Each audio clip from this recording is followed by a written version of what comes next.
So we are just implementing the policy in a broader spectrum, which for me would not give us a sharper focus in terms of how we want to address the issue. So if really we want to look at issues and addressing child labor issue, I think that government should begin to look at how to set up a child protection system, and that system will be coordinated by the various structures and governance structures, so that we can target those who matter and the issue that matters the most in the protection system, so that we can deal with it comprehensively. Because when that comes, then we'll be able to also map out and set indicators, and then we'll meet those indicators within the system. And that, for me, is what we have to do. Otherwise, it will be very difficult for us to say that we want to achieve the target that we set for ourselves. And if you don't achieve that target, there are consequences, because ILO is an international organization, and when they take certain policies at that level, it also affects a country like Ghana, so far as we are cocoa producing country. What is the collaboration between the key stakeholders trying to reduce this child labor in Ghana? What is the collaboration between the key stakeholders, civil society, and then NGOs like yours?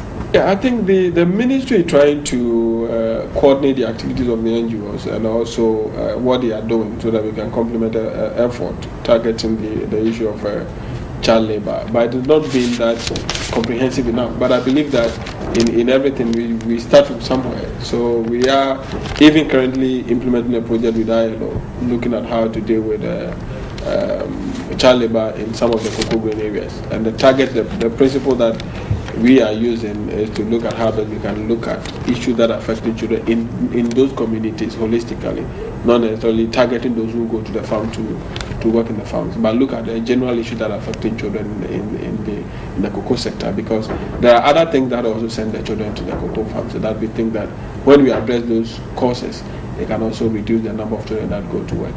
Which poverty is one, right? Of course, poverty is one, but unfortunately, in our document, if you look at the 1993 document that we made, The Child Cannot Wait, we clearly stated that poverty cannot be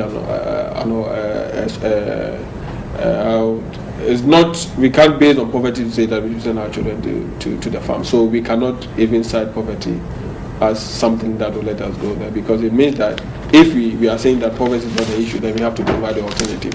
So the alternative should be our focus, not poverty. Okay, you're asking for a child protection system. Exactly. Yeah. But then, before we get to 2016, in case we don't have this child protection system you are calling for, what can we do realistically to take out children in the worst forms of labor and ensure that children are not put in that situation? Yeah, I think direct focus with the committee members would also do the magic.